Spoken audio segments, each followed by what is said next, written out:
É muito difícil escapar essa especulação, a especulação do Graça, do projeto de criação da dinastia. Mas aqui, vamos lá, é homenagem. Na verdade, é preciso dizer o seguinte: a primeira-dama não teria, ou seja, o facto de ser primeira-dama não lhe retira o direito de aspirar ao cargo de Presidente da República. Portanto, isso são coisas separadas, não é? Ela pode, efetivamente, é um quadro, penso eu, sobretudo em relação às senhoras, é um dos quadros de maior relevância neste momento também falar, com a trajetória, com o percurso, etc. Portanto, ela teria o direito constitucional de aspirar, naturalmente, teria e tem o direito de aspirar. Agora, é evidente que o lado da preocupação, e aqui eu percebo graça, é que uma eventual substituição de João Lourenço pela Vieira implicaria a manutenção do mesmo. Porque se no passado nós vimos, na transição entre José dos Santos e João Lourenço, uma suposta tentativa de mudança de algumas coisas, não é? Porque João Lourenço poderia matar o pai, salvo aqui a expressão. Nós estamos a ver, no caso de a mulher substituir o marido, a mulher tentar matar o marido. Portanto, não parece que aqui a questão se possa colocar nesses termos. Portanto, eu percebo a preocupação do Graça mais nesse sentido, de que, caso João Lourenço consiga contornar os impedimentos constitucionais que tem, colocando à frente a mulher, era a manutenção do mesmo de um país que tem sido a todos os títulos inviável. Mal governado, um país que só empobreceu, e pouco mais. Porque o país não, se nós quisermos ser muito rigorosos, é muito difícil nós encontrarmos aspectos em que o país efetivamente tenha evoluído com a liderança do Presidente João Lourenço. Portanto, eu percebo a preocupação nesse sentido. Agora, do ponto de vista constitucional, a senhora tem o direito, como Graça terá, não é? Ou como Boio terá, de aspirar ao cargo de Presidente da República. Portanto, era só para dar essa nota. Quanto às restantes questões colocadas por Rui Falcão, porque isso é nomeadamente a questão das dificuldades e de que o país não é de bem falar, isso é tudo muito contraditório. Porque se a governação do MPLA é precisamente aquela que sistematicamente afunda o país, e isto acontece porque o MPLA assume que o país é seu, é sua propriedade. E reparem que isto não é qualquer coisa especulativa. Já houve no passado declarações nesse sentido. Aliás, um político que diz que está num Estado democrático de direito e diz que já governa há 50 anos, diz que vai manter-se mais 50. Quer dizer, não há nada que se possa acrescentar a isso. Tudo o resto não faz sentido. É falatório, não faz sentido. É tudo contraditório. Não é possível que de facto alguém, ao mesmo tempo que reconhece as dificuldades, não admita que essas dificuldades existem porque o seu partido tem sido incompetente.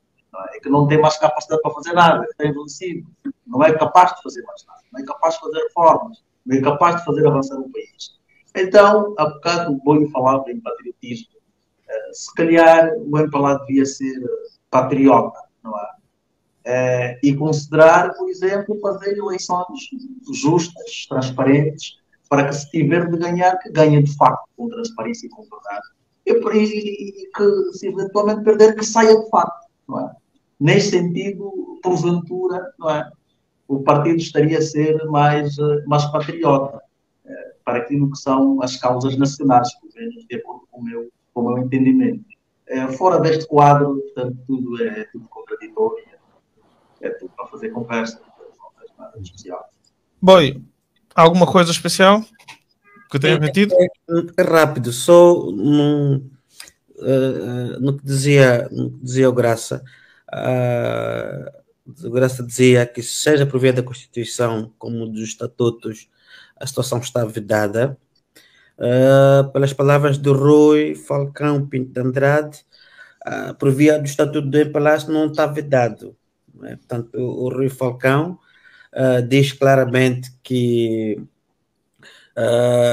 ele defende, não é? Que na possibilidade de uma alteração dos estatutos do MPLA, ok? E que essa alteração poderia, ele não diz que seria o João Lourenço presidente do MPLA, o que ele diz é que essa alteração iria possibilitar uma coisa que para ele é positiva para o país, inclusive, segundo ele, tem sido a bandeira também da oposição, da UNITA, e partindo do princípio de que o MPLA ganha as eleições de 2027, teriam pela primeira vez uma situação em que o Presidente da República não é presidente do MPLA. Não é? Portanto, ele defende isso. Defendeu Já isto. tivemos essa situação, embora num período pequeno, transitório.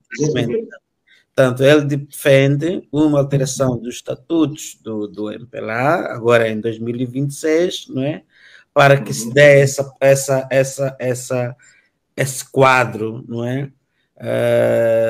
Obviamente que essa alteração possibilitaria formalmente o João Lourenço se candidatar à liderança do MPLA e presidir o MPLA. O partido. Não é? Portanto, o partido, sim, presidir o partido. E aí, já no âmbito da especulação, não é? Obviamente, se ele presidir o partido e a esposa ser presidente, seria, obviamente, um casal perfeito política. Seria uma estratégia perfeita, né? Porque João Lourenço sabe que abriu um precedente, não é? Acho que uma das suas maiores e mais complicadas decisões será, no caso dele abdicar do terceiro mandato, será a escolha do seu sucessor, não é? Eu penso que João Lourenço terá politicamente um dos maiores cuidados, não é? Nessa escolha do sucessor. Terá que realmente ser alguém. Cuidado que José Eduardo Santos não teve. Exatamente. Mas o Eduardo já estava separado, graça, não é? pelo menos materialmente, né? Depois em Espanha parece que ele ainda estava casado, né? Mas, ou seja, politicamente, o presidente João Lourenço tem um desafio enorme, por isso é que possa ser que ele possa fazer uma escolha intrafamiliar. Outro aspecto, como é que a gente lê essas contradições? No fundo, para mim, a entrevista do Rui podia ser resumida numa expressão, contradição, não é? Tem muitas contradições, não é?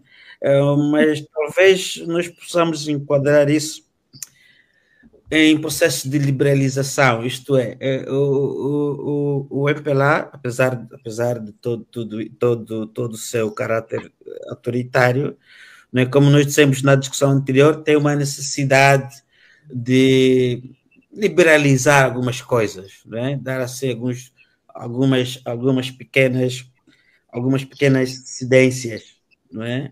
E quem chegasse de mártir e caísse em Angola, não é? E ao ouvir aquela entrevista do Rui, eu disse, não, esse é um partido democrata, ok?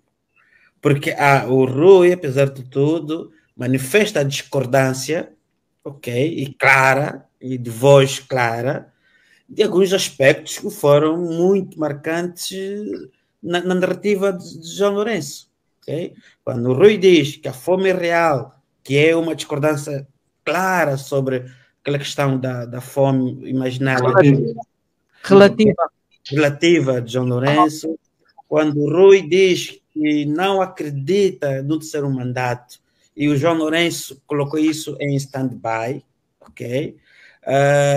Aliás, essa parte fez lembrar João Lourenço no tempo de Eduardo, né? Quando diz, não, eu não acredito que o presidente João Lourenço, o presidente Eduardo, se possa candidatar novamente, não é? E parece que aí o Rui fez o papel de João Lourenço naquele contexto.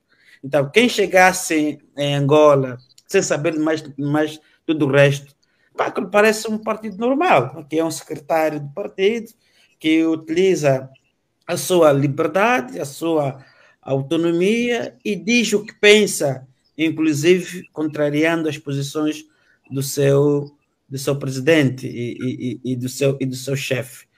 Como explicar, e nós que conhecemos o país, não é? Isso não é muito normal, não é? Como explicar essa contradição? Não sei. Eu tenho hipóteses, não é? Uma hipótese seria o próprio Rui Falcão, não é? Estar a assumir uma posição que lhe dê uma força de ser ele próprio candidato, não é? Assim, em hipótese, não é?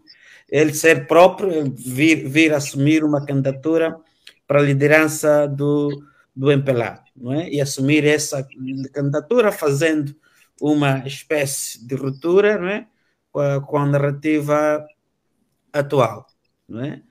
Outra hipótese é apenas o caráter da pessoa, não é? Também tem alguns lives de arrogância, não sei o quê, não é? Pode ser só uma questão dele próprio, do seu caráter. Ele na entrevista disse que ele fala o que pensa, etc, etc.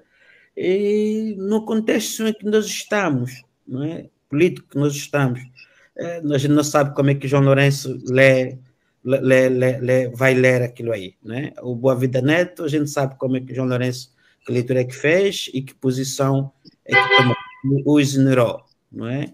Quanto ao Rui Falcão, que até se diz ser muito amigo de João Lourenço, compadre inclusive, mas também o Boa Vida Neto também parece que também foi compadre ou é compadre. Portanto, a minha dúvida é que eu não realmente que ele me soube qualquer coisa de estranho. Né?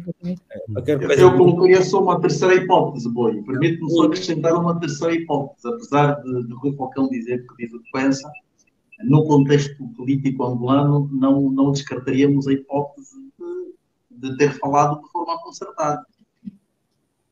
Essa é uma hipótese que não pode ser excluída de forma nenhuma. Sim, com certeza. Era só para acrescentar esta regra. Sim. Faria bastante sentido no contexto. Bom, Cesartina, queria acrescentar alguma nota sobre... Quer dizer, é aquilo que a gente de alguma maneira já falou atrás. Todo um histórico de 50 anos, praticamente, não pode ser... Estavam há bocado a falar alguns que nasceram depois da independência. Eu sou antiga. Na altura da independência, estava a acabar a universidade. Sou antiga, sou peça de museu. E não posso esquecer de uma série de coisas, de todos os lados do sistema político angolano. Não consigo esquecer. Eu vivia no Ambo. Ok? Nessa altura, estava a estudar agronomia em 74, 75. Então, eu tenho um histórico, talvez... O Ambo tenha sido um dos palcos mais violentos da transição para a independência.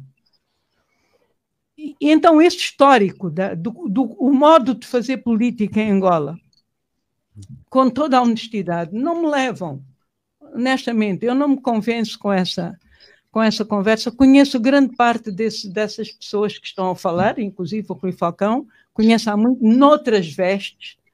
E, portanto, muito honestamente, a mim, nada disso me convence. Pode ser absolutamente um discurso apenas para acalmar os ânimos, não mais uma vez. Não, absolutamente. Comover, então, menos. Eu não acredito minimamente nisso. Quer dizer, não tem nenhuma chance, eu não tenho mesmo. E mais, mas não são os únicos que eu não acredito.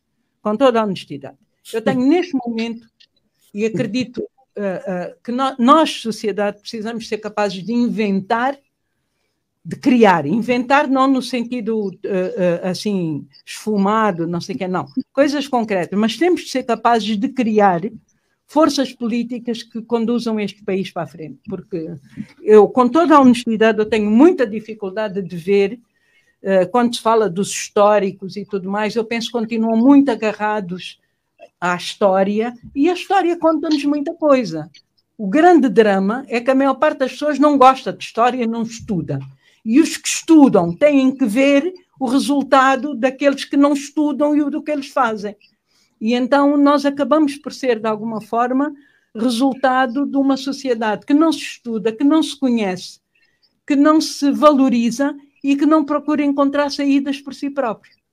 Que não estão a menosprezar uma série de iniciativas, nomeadamente aquilo que estão a procurar fazer Mas há passivos muito fortes que precisam de ser assumidos por todos os atores do sistema político, para que realmente ganhem credibilidade, para que realmente, digamos, a questão do perdão, Angola tem uma história que precisa de ser tratada com seriedade de todos os pontos de vista, de todos os lados envolvidos. E isso tem a ver com a construção de uma memória social no âmbito do qual as memórias coletivas dos grupos que a constituem pudessem ser revistas numa perspectiva de negociação de um passado no qual a gente se reveja, para a gente projetar um futuro que realmente nos inclua a todos. Nós não podemos continuar reféns das memórias coletivas, por exemplo, dos partidos históricos. Não pode. Nós temos que ser capazes de incluir tudo que não está incluído no âmbito da mobilização que esses partidos históricos conseguem fazer da sociedade. O que eu quero dizer é que, quando se afirma, e eu lamento muito ter que dizer isso nesses termos, mas já o disse antes e não tenho problema, eu tenho muita dificuldade em reconhecer-me como representada na Assembleia. Eu não sou de nenhum partido e eu não me revejo nos programas desses partidos. Portanto, eu de facto estou de fora. Eu de facto não tenho lá um espaço de independência como existe noutros países, de candidatos independentes que possam estar ali realmente representando a cidadania. Mas temos ativistas e outros a integrarem? Ligados com, eu sei, o próprio